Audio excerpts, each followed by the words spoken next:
All right. We are live, baby, but we're going to let it breathe for 1, 2, 3, 4, 5 seconds, maybe a little bit longer. Bring on Facebook, bring on Instagram, get things a cooking. And looks like we're as good as we're going to get. Welcome in, everybody. It is the Mile High Huddle podcast. I'm your host, Chad Jensen, and with me, my fellow football priest. You know him, you love him, Zack Kelberman. Zack, here we are. It's a Monday. Normally, this would be like an aftermath episode, and yet that was yesterday. The Orange and Blue View dudes held down the fort for us. So we're starting a new week. It's Monday. Broncos enter week 18, the season finale, against the Kansas City Chiefs. They win, Zach. They're in the playoffs. No, we've learned no Patrick Mahomes for sure. We'll hopefully hear more about other players that they're going to sit. But there's another way the Broncos can get in the playoffs. There are two ways the Broncos can get in the playoffs. Break it down for us. Yeah, the only other way is hoping other teams lose in the event that the Broncos also lose to Kansas City's B squad. And that way is the Dolphins lose to the Jets on Sunday and the Steelers the Bengals lose to the Steelers on Saturday. So you have to hope that teams around you, again, if you lose to Kansas City's junior varsity squad, that's the only other way, Chad, is root for the Jets and root for the Steelers and or root for the Broncos to beat Kansas City. You don't want to be dependent upon anybody else. Go out, win this thing. One AFC playoff spot left from scenarios for week 18. Broncos win versus Chiefs, Denver's in. Broncos lose, Dolphins win, Dolphins are in. Broncos and Dolphins lose, Bengals win versus Steelers, Bengals win. But if all three lose, Broncos can still get in. I just don't like having to rely on that at all. The Broncos got to go in there and handle their business. And Zach, it's not going to be easy. The Chiefs aren't just going to lay down. Even if it wasn't bitter division rivals with pride on the line and bragging rights and all that stuff, dude, you've got the history of, what was it, 2019? I want to say week 7. So you're about halfway through the second quarter of Vic Fangio's maiden season as head coach.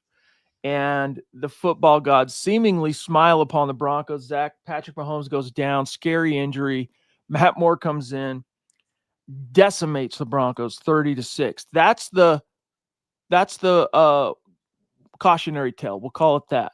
I hope Sean Payton is telegraphing that to the Broncos. He said some things today in the conference call that I want to believe in, Zach, but now it's 2 weeks in a row they had the opportunity to clinch against, we'll just say, playoff caliber teams. One is a playoff team, one Bengals playoff caliber.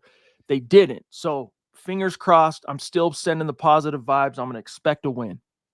Same. Yeah, the Broncos are 8-point favorites for this game. So Vegas obviously foresees Denver with everything on the line, defeating Kansas City, who has nothing on the line. But I will say this, Chad, you mentioned 2 blown win-in opportunities. If they can't beat Kansas City's backups, they don't deserve to make the playoffs. Let's just call it for what it is. They wouldn't deserve it. We would all like to see it. I still would like to see the Broncos sneak in if possible. But if you can't even beat Kansas City's B squad, what does that say about the team? Exactly. We have the Papa Bear, David McElrath, in the house with a super chat. Thank you, bro. You know that means the world to us.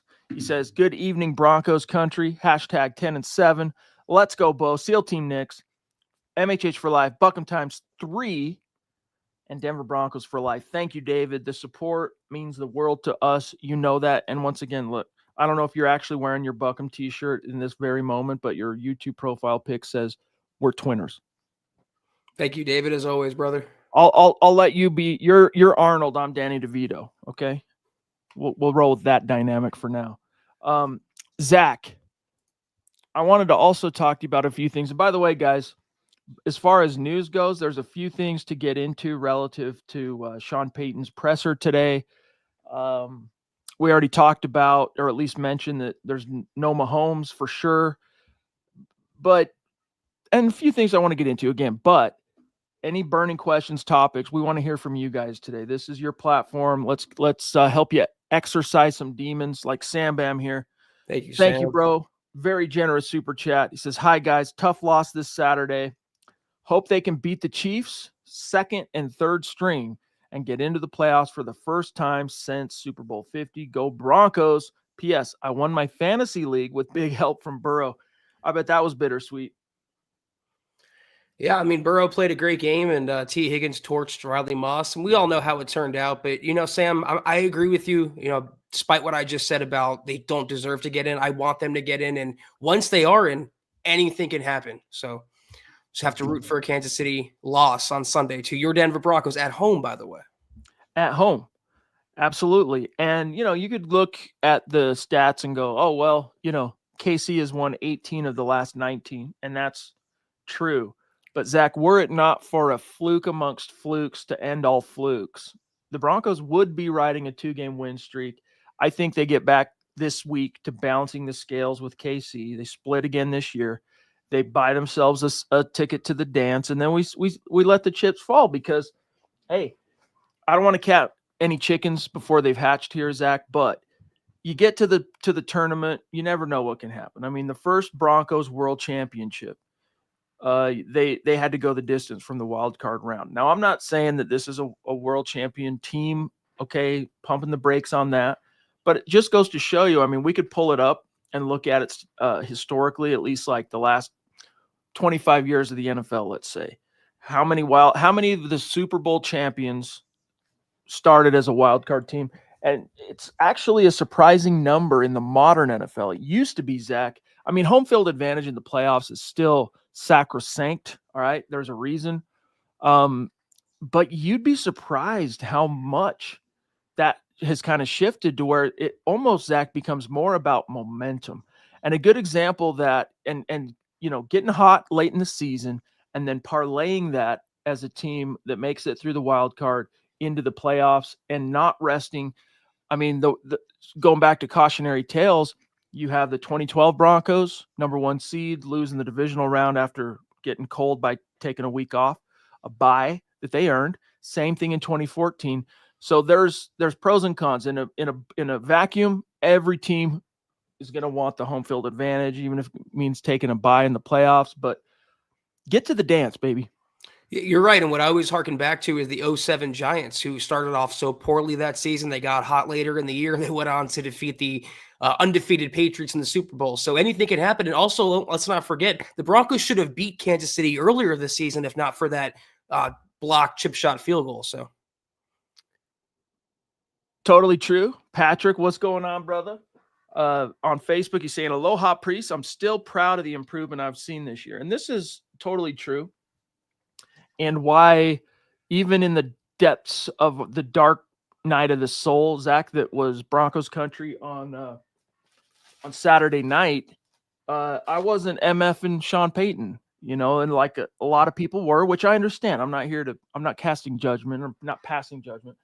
I'm just saying my mindset doesn't go there. I was disappointed in more ways than one in Sean Payton that day, but from a macro view, whether the Broncos make the playoffs or not, they are ahead of schedule. I mean, the odds makers, they had the Broncos at what was it, Zach, 5.5 as the over-under on the win total this year.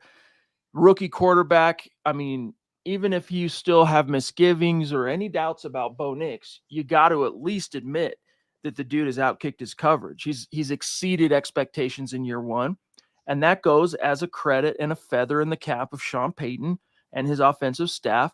Team-wise, Zach, I mean, Cortland Sutton's gone on to be that solid number 1 guy. Is he elite? No, but he's a solid guy that you don't take for granted.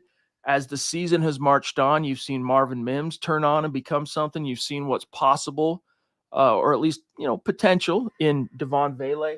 You've seen an O-line become kind of the core foundation of the team, which is according to plan for Sean Payton. Offensively, it's moving in the right direction. You know what the holes are. And defensively, I would argue, Zach, that unit has, I mean, not lately, but from a season perspective, the defense, Zach, has exceeded perhaps even more expectations than the offense. I mean, this was the minus Pat Surtain. This was the no-name defense part 2, and it's gone on to lead the NFL in sacks. I mean, you had Zach Allen, what was it, 3.5 on Saturday? You got Nick Bonito. Who would have guessed, Zach, sitting here this time of year last year, that Nick Bonito would be a bona fide, legit candidate, at least in the conversation for Defensive Player of the Year? Nobody would have guessed that. So Sean Payton, 9 wins, delivers a winning season in year 2. At the end of the day, they're moving in the right direction. I agree that they've already exceeded expectations. It's a successful season. They found out Bo Nix could be their franchise quarterback, but I don't agree that the expectation should be fixed and retroactive. To me, it's a sliding scale. So it's successful, but now there's new expectations because Sean Payton put them in the playoff position. You had 3 opportunities, Sunday being the 3rd, to clinch a playoff spot. So I understand the disappointment. And in that disappointment, in those defeats, in coming up so short, you see the deficiencies in the Broncos coaching staff. It's okay to criticize Sean Payton. It's okay to criticize VJ. It doesn't take away the success the Broncos had as a whole. But as we go along on a weekly basis, Chad, you see the warts, and it's okay to call them out. It is. And if this ends up breaking against the Broncos and they miss the playoffs, it will be one of the more memorable late season collapses in Broncos canon, up there with the likes of, the 2011 Broncos, who still managed to make the playoffs, backing in the 2008 Broncos. And you can go back further, but this might even be more impactful, not because it leads to firings and whatnot in the same way that the 2008 season led to Mike Shanahan and the new quarterback and all that stuff out the door, but in the sense that, this is an unprecedented, Zach, stretch of losing in Bronco canon. You have to go all the way back, and now I've actually lost count. You have to go all the way back to the 60s to find a, facsimile of a stretch this long of ineptitude. So, there's so much more writing on it. It feels that much more important. I don't know. Even Tim Tebow, Zach, even that 2011 year, I mean, you weren't that far out from having been a playoff team. I mean, in 2011, so 10, 9, 8, 7, 6. So you were 5 years in. That was a 5-year playoff drought that snapped in 2011, even though you backed into the playoffs. If they lose Sunday, they don't get in, they'll finish 9-8. Yeah, it's a successful year, but you can't just cover your eyes to the fact that they blew 3 consecutive opportunities, winning in scenarios, Chad. The last one being at home against the Chiefs' 2nd and 3rd stringers. That would sting for a while. It'd be very bittersweet, but fortunately, we probably won't have to worry about this if the Broncos just take care of business finally on Sunday. That would be the ultimate dagger, though. The fact that if they do find a way, and I'm touching wood as I say this, to come up short against the Chiefs, that happening against their backups would be like the ultimate turning of the knife, But hey, this week the Broncos are not underdogs. You want to make sure you're also not an underdog in the season finale with Underdog Fantasy, y'all. It's the place to play if you're a sports fan looking to win money while watching sports. Join over 5 million fans, including your football priests, who are already playing on Underdog. With their pick'em game, you can win money by making entries with your favorite players, compete against other players just by selecting higher or lower on 2 or more player stats, and you could win up to 1,000 times your money. Turn every touchdown into victory with Underdog. And with your champs game, you can win up to 1,000 times your money just by choosing higher or lower on player stats like passing yards, interceptions, touchdowns, and much more. Like, for example, will Bo Nix have higher or lower than 231.5 passing yards next week? Will Nix have higher or lower than 1.5 passing touchdowns? Every dog deserves a second chance, and with Underdog Rescues, you can get your money back and receive a promo if an early injury causes your entry to lose. That's right. So download the Underdog app today. Use code MHuddle to get up to $1,000 in bonus cash instantly. Again, download the Underdog app today. Use our code MHuddle to get up to $1,000 in bonus dollars instantly. Every player, every touchdown. Just select higher or lower on Underdog. Must be 18 plus, 19 plus in Alabama and Nebraska, 19 plus in Colorado for some games, 21 plus in Massachusetts and Arizona, and present in a state where Underdog Fantasy operates. Terms apply, void in Colorado. Concerned with your play, call 1-800-GAMBLER or visit ncpgambling.org. Arizona, call 1-800-NEXT-STEP or text NEXT STEP to 53342. New York, call the 24/7 Hope line at 1-877-8-HOPE-NY or text HOPE-NY. All right. We have the Ronk throwing down a massive, massive donation on Facebook. Definitely what we would call big boy stars. Thank from you, the Michael. Bronc. Thank you, brother. Seriously, you mean the world to us, and you're the mayor of our MHH Facebook community. Thank you, pal. And for guys like you, for fans like you, that's why, man, it's like when we cornered Steve Outwater at the combine that one year, Zach, you and I'm like, hey man, I didn't know if I was gonna have to sacrifice a goat to make sure you finally got into the Hall of Fame. And I'll do the same for you, Ron, for all of Broncos country to make sure it happens. I happen to have something like 7 or 8 of them. My wife won't miss one of them. You know what I mean? I'll take care of it. Don't worry. We'll keep it on the hush. It's a joke. I would never do that. But you know what I'm saying, Ron? I appreciate you, Ronk, as always, man. You're definitely holding down every night and also showing us the love after the podcast each and every time with your message on X. You are the man. Definitely appreciate it. Brandon Williams says Marvin Mims might be underrated and underused. Per the Next Gen Stats website as of last night, Mims leads the league on the year in average yards of separation and yards after catch per reception. Well, it adds up to me. I mean, this last game was his signature game as a pro so far, but it's not the first time, Zach, that he's made big vertical plays as a receiver. He has caught 2 touchdown passes before this last game this season. And then, Zach, that first quarter of his rookie year with Russ as his quarterback, boy, oh boy, he was on pace for a 1,000-yard campaign until you get to week 5. New York Jets are in town, and he ends up being involved in 2 giveaways, and then you didn't see hide nor hair of him on offense till basically this year. He still did his thing as a returner, even took one to the house last year. That's why he ended up as a Pro Bowler and a second-team All-Pro. But yeah, I wrote about this today, Brandon. Hey, telegraph. I mean, first of all, Sean Payton, Zach, missed multiple telegraphs from the football gods in that Cincinnati game where he was just deaf, dumb, and blind to what they were trying to tell him. But you got to believe, Zach, you got to at least hope that on the subject of Marvin Mims, message received loud and clear, get this dude the ball. And hey, Bo Nix seems to be trusting him even more. And coming out of that game, that trust is going to be on cloud 9. Yeah, and he's proven more reliable so far than Troy Franklin, who I just don't understand the disconnect between him and Bo Nix considering their history. But Mims has stepped up in that number 2 role, and he looks like the receiver the Broncos traded up to get, the guy who can break the game open on a dime. They've tried that deep pass multiple times this year to no avail.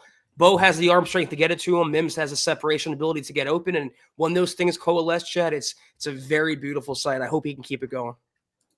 I feel good about it. And at the very least, what encourages me is, let's say the Broncos win. Maybe they only have 2 games left. They win and they get bounced in the first round, something like that. Regardless, it happened. His emergence finally happened on offense, Zach, in a way where it's not also attached to giveaways. It's a bond that has been built not only with the coach that drafted him, but the quarterback that coach handpicked, that you want to see that bond develop, that chemistry, that trust. So I think, when we get to the off-season conversations and we start hearing about and talking about topics like breakout candidates, like bona fide Pro Bowl superstar guys, who could it be? Marvin Mims is going to be right up there at the top. Yeah, I saw something cool on Reddit too about Mims. Shout out to this poster. Mims became the youngest Broncos player ever with 100 receiving yards and multiple touchdowns in a single game. And this is what Sean Payton talked about in the offseason, is that Mims wasn't held back last season because of his lack of talent. He was held back because of the numbers game, because Jerry Jeudy was around and other players were garnering targets. Now that those players are out of the picture, Mims is able to step up into his own and really blossom. And they're finally utilizing him the correct way. Though I'd say if they could, the designed handoffs in the backfield, I would scrap that if possible. Get the ball in his hands as a receiver, middle of the field, let him break one wide open. It hasn't really worked that well. It did initially when teams weren't expecting it. But Zach, if you were to guess on this season, like now that, basically he started getting used as a kind of gadget guy and then increasingly more and more as just a straight up offensive weapon from about week 10 on. That was the first Chiefs game this season. If you were to guess, what would your mind's eye tell you he has by way of rushing yards this season. It can't be. It's got to be like 20, 30 rushing yards. See, you're more accurate than I would have guessed, because when I was looking it up today for this article, I was actually quite surprised to learn and realize, I should say, 42 rush yards this year. So, hey, it worked a little bit, and maybe it works still a little bit in the sense that it helps to kind of keep the defense on guard a little and kind of not sure what's going to happen. But his impact clearly, Zach, is mostly being felt in terms of offense with his vertical playmaking ability. And the thing that really stood out to me last week was the clutch gene. He made the play of plays when all the chips were down. I mean, it wasn't just that time was running out. That was a 4th and 1 that Bo Nix chucked it to that end zone. He goes up with 2 guys draped all over him, finds a way to bring it in. That's the clutch gene. I love it. Yeah, 42 rushing yards on 13 attempts this season. He had 9 for 30 last year. He's averaging 3.2 yards per attempt. I'd rather not risk him in the backfield. This is where the lack of the playmaking ability really hurts, and you have to shoehorn players in other roles. But the fact that Mims is developing as a receiver and not just a punt returner, it's excellent news for Bo Nix. It is. And that's the other big takeaway, regardless of what happens on Sunday, is, man, I don't have any doubts. I want to hear how you guys feel about it. I don't have any doubts that the Broncos finally have their guy. And I do trust that not only they have their guy, their quarterback, but the right coaching combination for that quarterback. One of the reasons, Zach, Bo Nix has been able to hit the ground running as a rookie and compete as the 6th quarterback taken in the draft, compete with guys like Jaden Daniels for the offensive rookie of the year, even though he's probably now going to just barely miss out on that. It was the perfect fit for him. That's not to say he couldn't have succeeded had he landed elsewhere, but that was the accelerator. That was that factor that allowed him to hit the ground running. If there was a redraft, I guarantee you Bo Nix would not be taken 12 overall. He would not be the 6th quarterback off the board, Chad. It's not homeristic of me. It's not crazy for me to say, and maybe I'm alone in this position. I would take Bo Nix over Caleb Williams as their careers stand right now, just playing better football. Here we have one of the great OG Super Chat superstars of MHH. Thank you. Gary Palmer, the GLP.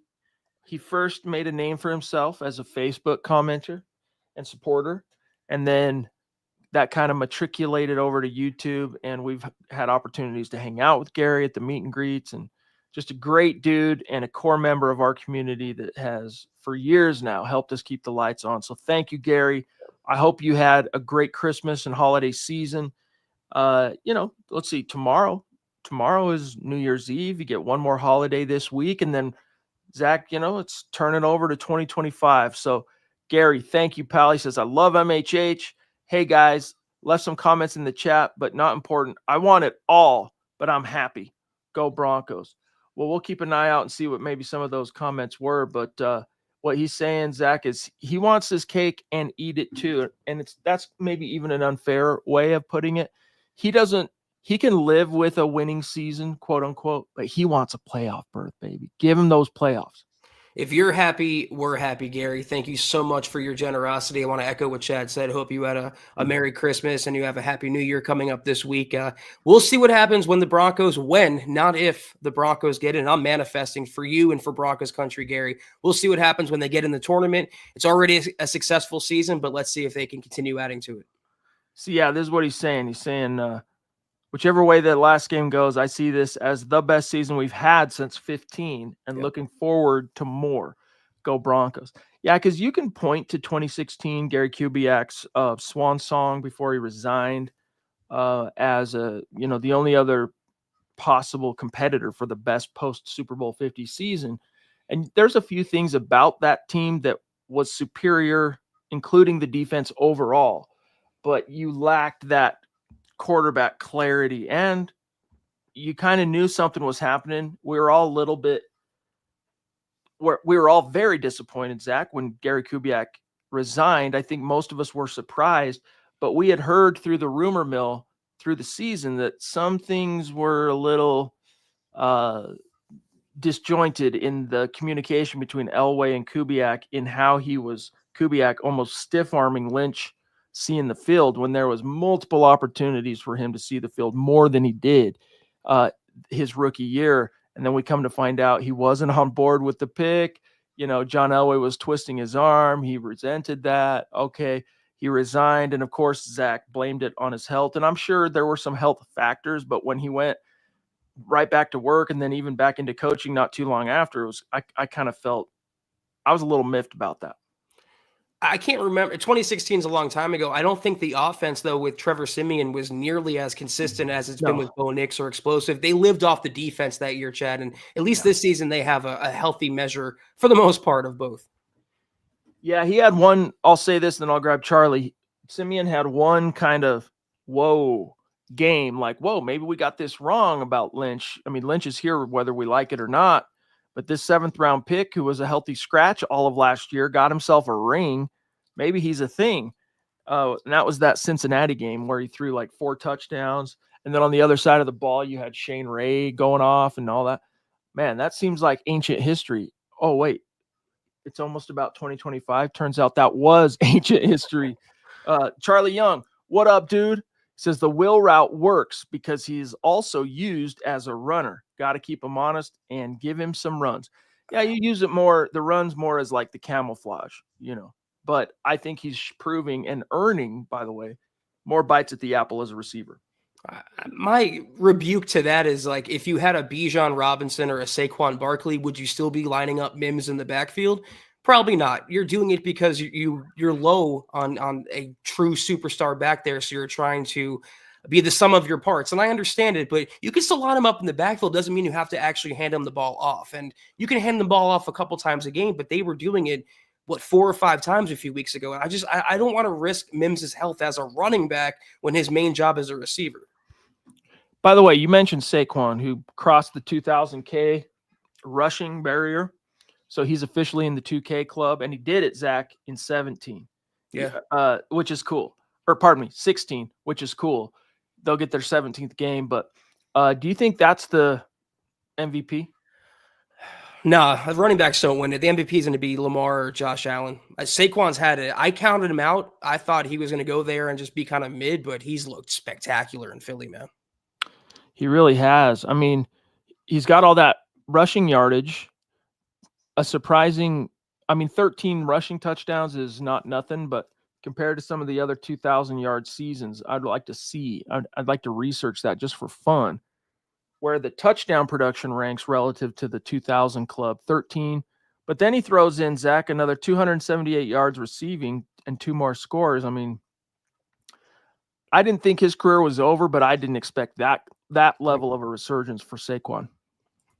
Hell of a talent, perfect landing spot for him with Jalen Hurts, and I like to see him do well because he got a raw deal from the Giants.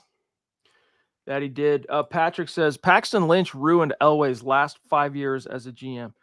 I hear what you're saying, and he's kind of that scapegoat that bears the collective sin of the Broncos organization, to use a biblical allegory there. But honestly, what ruined Elway's last 5 years was his botched coaching hires. That was what ruined Elway's last 5 years. And who picked Paxton Lynch?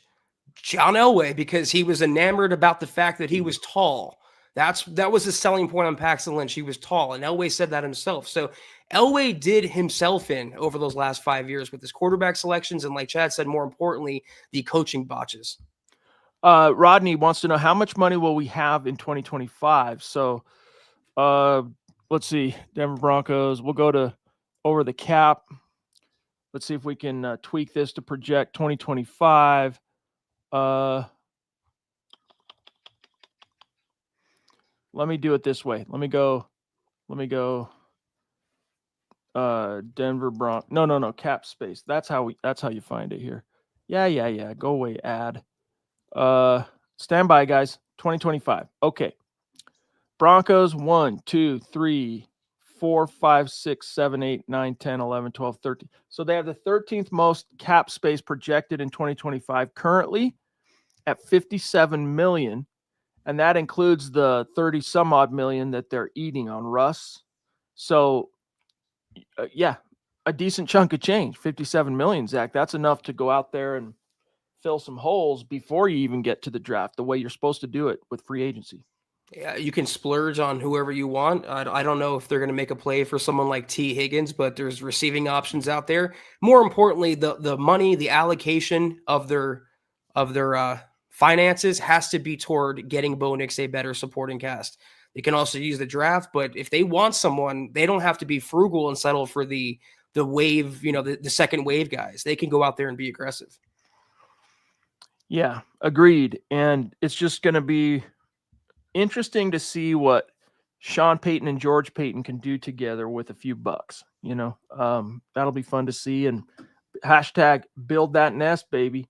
Glenn says it's already written, Zach. We're playing Buffalo. Drought is broken. Nothing to lose. Hey, from your lips to the ears of the football gods, Glenn. And people are terrified of Buffalo. I understand the Broncos might not win that game, but they did beat them head to head last season. It wasn't in like Buffalo.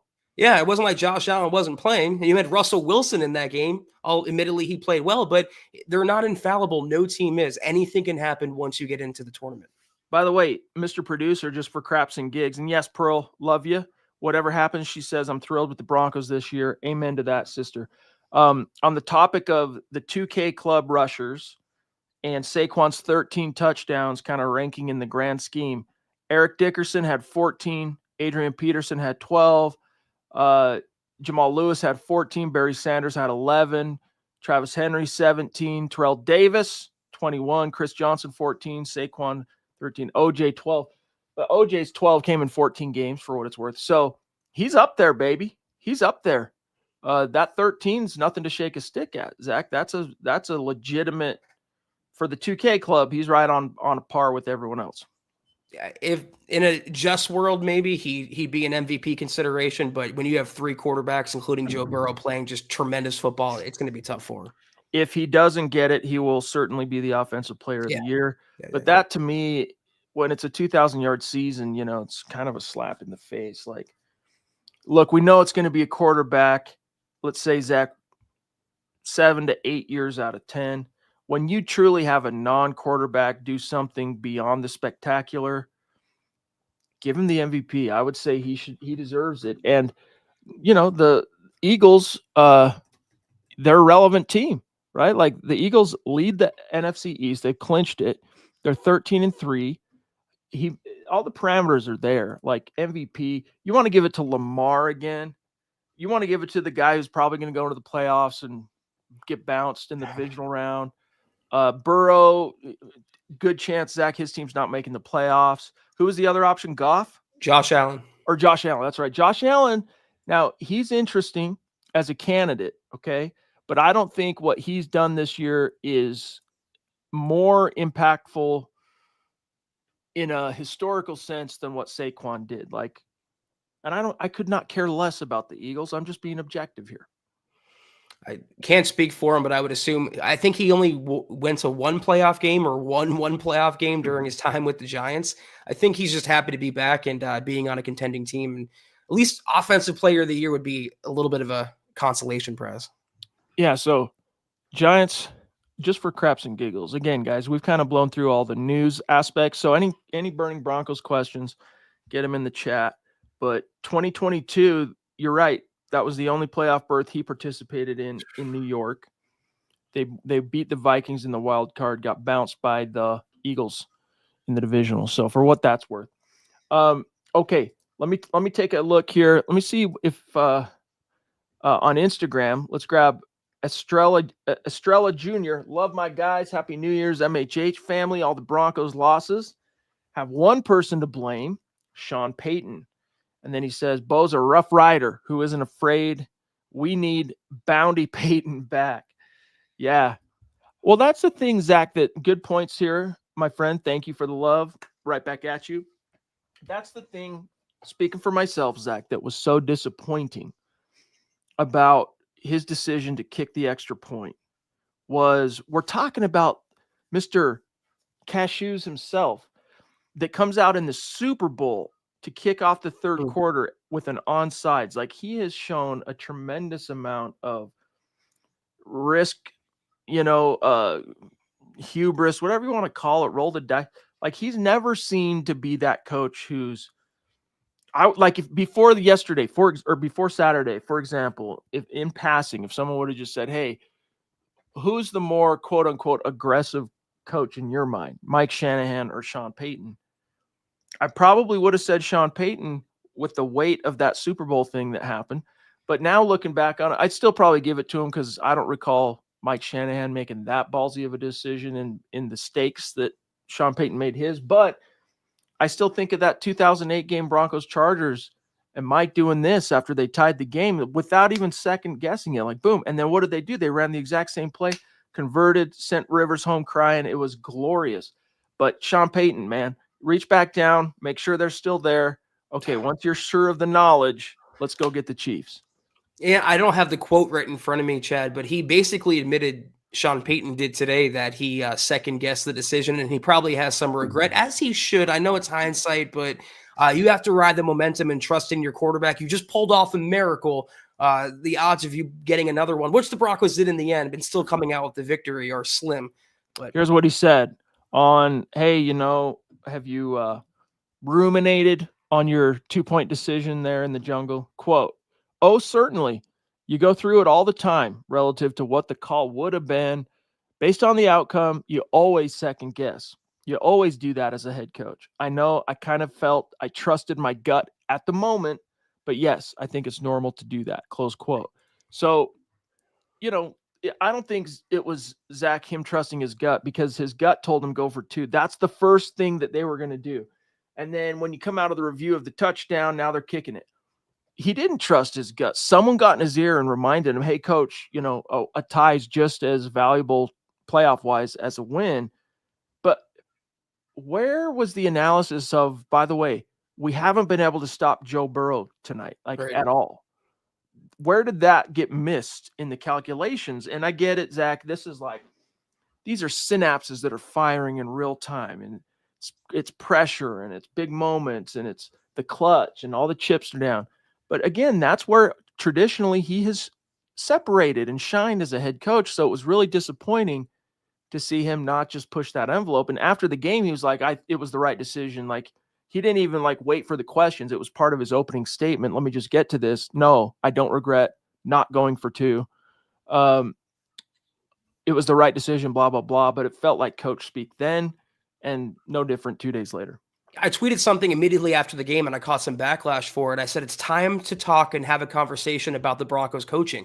I wasn't saying we should fire Sean Payton or fire Vance Joseph, but you can criticize them for their errors in game, and their in-game execution, Chad, on the sideline has been lacking the last couple of weeks. My thing with Payton is he either thinks he knows everything, he's the smartest guy in the room, or he coaches not to lose. You have to coach to win the game. You go for 2, you coach to win the game. And his play calling in overtime, the screen passes, East and West football, not pushing it more aggressively down the field. It's coaching not to lose. And what happened? The Broncos lost the game. That is one of my issues with Sean Payton. I don't think it's too negative of a Nancy to say that. I agree.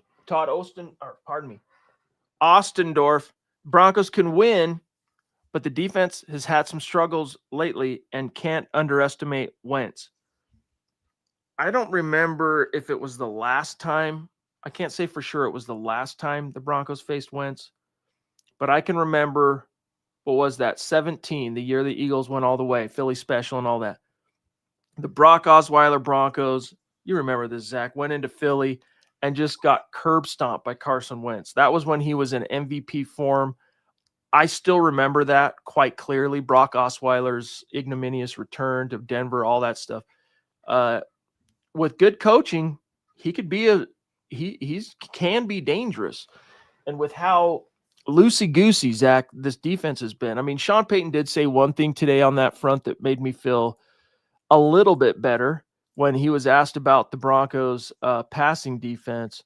And he said, hold on, let me find this. No. Stop it. Sorry, guys. That's my new phone. I'm transferring some information, and I got a new phone. I'm doing a smart switch. It wasn't supposed to do that. But here's what he said on the defensive performance, Zach, against the pass versus the Bengals. Quote, We saw one of the better passing teams in Cincinnati. You have to give them credit relative to their execution. It was different than maybe the week prior versus, Justin Herbert, where we had some drop coverage, meaning some blown coverage. It's a handful of just trying to decide how you want to handle those guys, Higgins, Jamar Chase, the tight end, and then the runner as well, relative to throwing the ball, close quote. So what he's saying here, translation is, I'm not worried about our passing defense, unlike the Chargers where you had miscues and coverage breakdowns. This was just a proficient killer passing offense where we had to pick our poison, and we got beat. I've largely lobotomized myself to 2017. The only thing I remember is Brock Osweiler throwing a fumble in a game. I think it was against Houston on Monday Night Football. But in regards to Carson Wentz, like I said earlier, if you can't beat Carson Wentz at home with the fans behind you, your third win and an opportunity, the playoffs on the line, the season finale, you don't deserve to be in the playoffs and go to Buffalo in round one. So I'm not worried about Carson Wentz. I think the Broncos defense, even as rusty as they've looked the last couple of weeks, they better take care of business at Empower Field. No doubt. No doubt. Okay, guys, we're at 41 minutes, so this is kind of your 2-minute warning for any burning questions or supers. Gabriel wants to know, though, Zach, what is your confidence level for Sunday? Do we finally break the streak? We'll have the roundtable predictions coming out. I've been wrong the last couple of weeks because I still believe, and I do genuinely. There's no reason. The Chargers, they're a good team this year. The Bengals, they were dangerous with a good offense. We were worried about that game to begin with. There's no reason the Broncos should lose against a backup level opponent. So I do think the streak ends Sunday. I'm not going to lie to you and pretend like I don't have misgivings, but they're mostly born out of trauma, meaning they're irrational. All right. It's born out of the preceding 8 years of just one disappointment after another. In a vacuum and removing all of those non-factors of the past, all the intangible, meaningless things that still impact you, but moving them out of the way, you have everything to gain. You've not lost more than 2 in a row with the Peyton and Nix combo. It's the Chiefs backups. And even if it wasn't, even if you were getting a full strength Chiefs, you are at home with the chance to clinch in front of the home crowd, Broncos country in effect. I feel very confident. Pro 16 saying, but does KC really want the Bengals in the playoffs? In other words, if they're weighing it, they'd rather have the Broncos getting in the playoffs than Joe Burrow, who's traditionally been hard for them to handle in the playoffs. What they want and what they're going to get are two different things, Pro 16. It's going to be the Chiefs in the AFC Championship, unfortunately. I'm not even saying that because I'm supporting them. It's just that's what the script writers want. They're going for their three-peat. It's looking like it's bound to happen. Probably Buffalo and KC do it one more time. Max Rio up in Canada, north of the 49th parallel, proving Broncos country, not a geographic location, baby. It's a state of being. Thank you for the super. And I agree here, unfortunately, Ronk. Jaden Daniels has closed the Offensive Rookie of the Year race with his performance against the Falcons. Bo Nix has been mostly good these last 2 weeks, but not consistent enough. I mean, honestly, Zach, if the Broncos come back and win that game against the Bengals, like they go for 2, convert, I think the drama of that game and that comeback and all that might have put him back on a level with Daniels, but coming up short, even though it wasn't his fault per se. I mean, it was because they had their chances in overtime, but still, it's looking like it's going to go to Daniels, and he's deserving, dude. He's been consistent, more consistent than Bo. Fewer turnovers, more rushing production in terms of yardage, and his team has 2 fewer losses, or is it 3 now? 3 fewer losses, right? They're a 5-loss team. So it's going to go to Daniels, but who would have thunk that Bo Nix would have given him that much of a run for his money? Yeah, Bo just missed out. He was a couple drives away from having a statement legacy game this early in his career. The problem with the O'Roy race is that Jaden Daniels has at least 2 on his resume, and both came in primetime. When the Broncos were on primetime the last couple of weeks, what they do, they crapped the bed. That wasn't all Bo Nix, but it doesn't matter in the voters' eyes. But as we research, Chad, we might not want Bo Nix to win Offensive Rookie of the Year. Historically, I think it was only Ben Roethlisberger in 2005, an offensive rookie of the year quarterback, that went on to win the Super Bowl. So maybe in the grand scheme, it's good that Daniels wins. It's okay. And not only that, that's a great point, because I am more than a little stitious.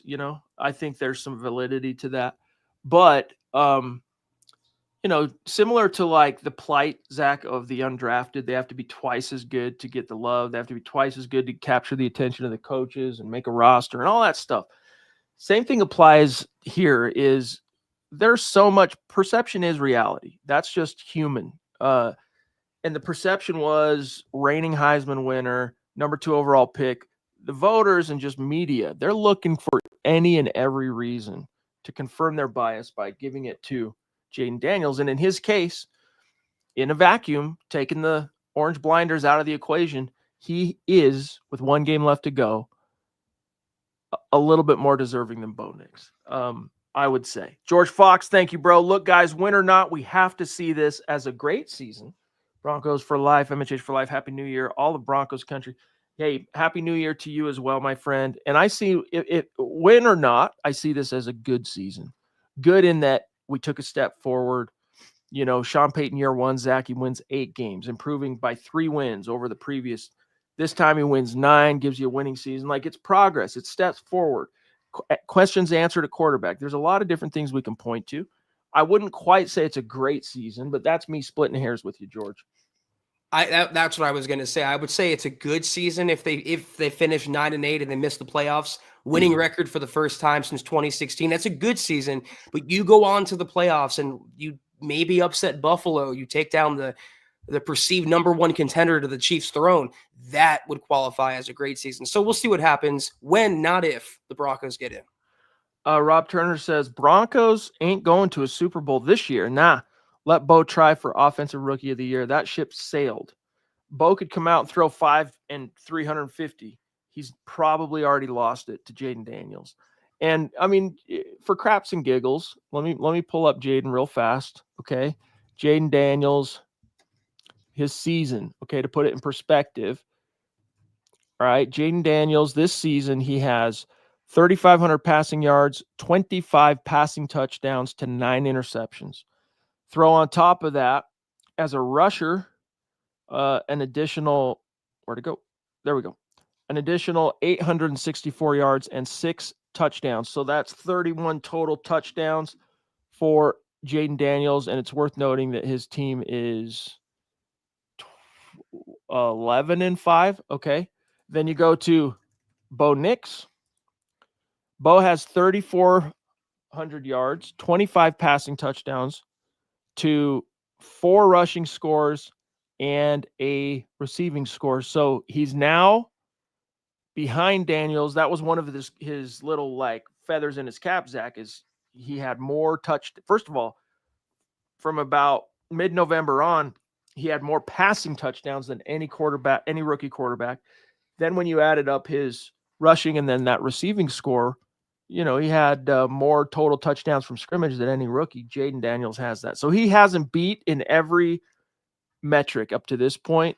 And like Zach mentioned, a lot of his big prolific games, and not just in terms of production, but in outcome, like the comebacks, like just have come on prime time. So it would take a massive upset at this stage.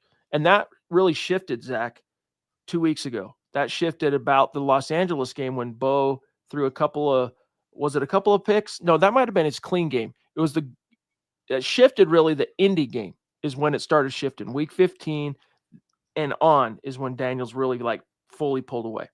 I think you nailed it earlier with the confirmation biases, Chad, because Daniels coming out got all this love, all this praise, all this hype. Bo Nix got none of that. He got criticism and hate and conjecture. So Jaden Daniels had to be just a little better than Bo Nix in order to take O'Roy.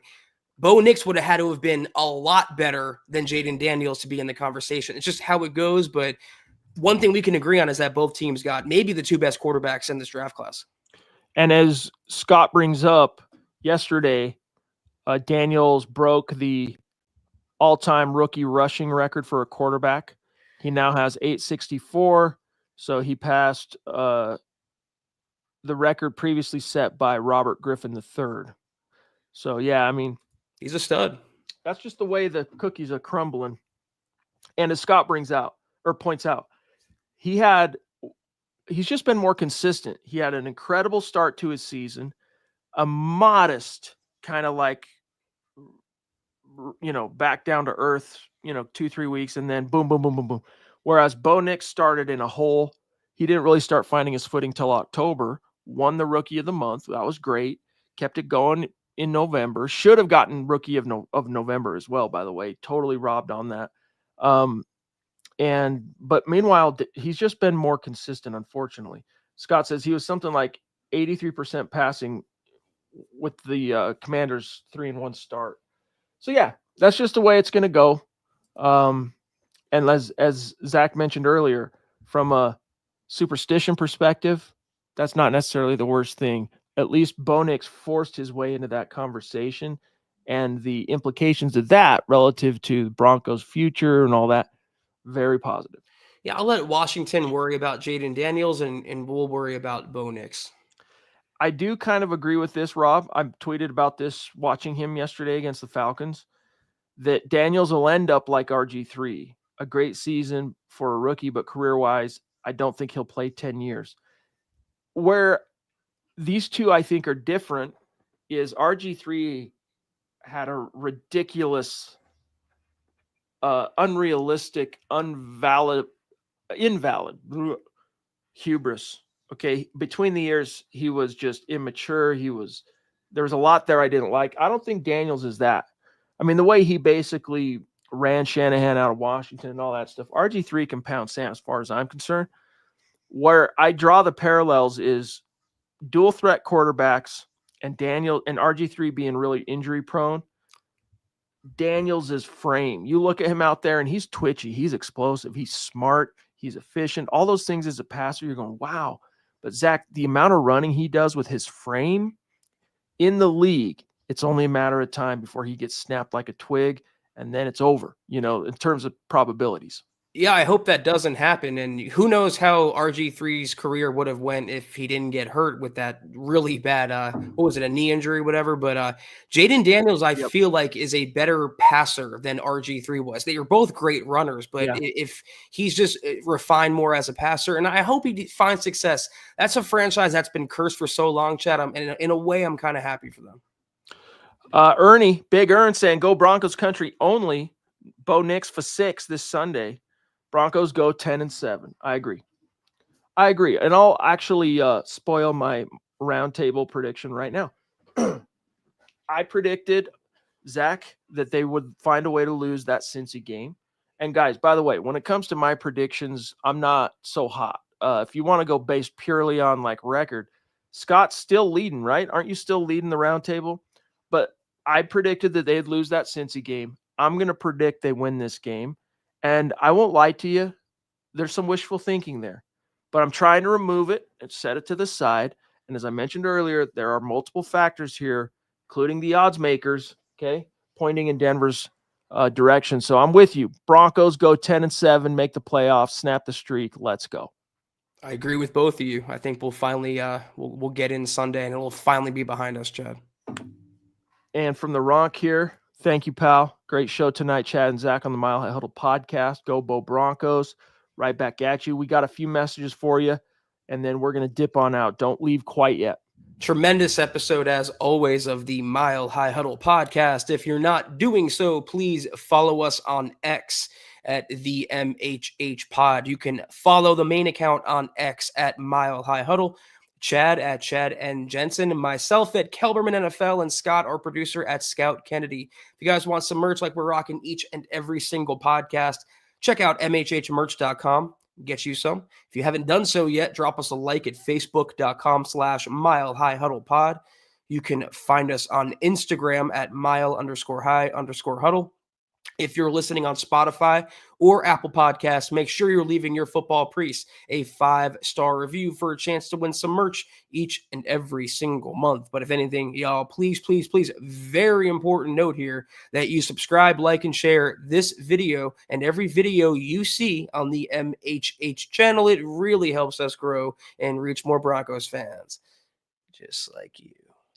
A mile-high salute and a special shout-out to the great Super Chat superstars and supporters helping us keep the lights on tonight, like the GLP, Gary Palmer, the Papa Bear, David McElrath, Sam Bam, Patrick, Brandon, the Ronk, Charlie Young, Max Rio, pardon me, George Fox, and last, but certainly not least, is the Oi Boy 90, taking the 60 bus, saying better win Sunday against backups, hashtag no excuses. Amen, bro.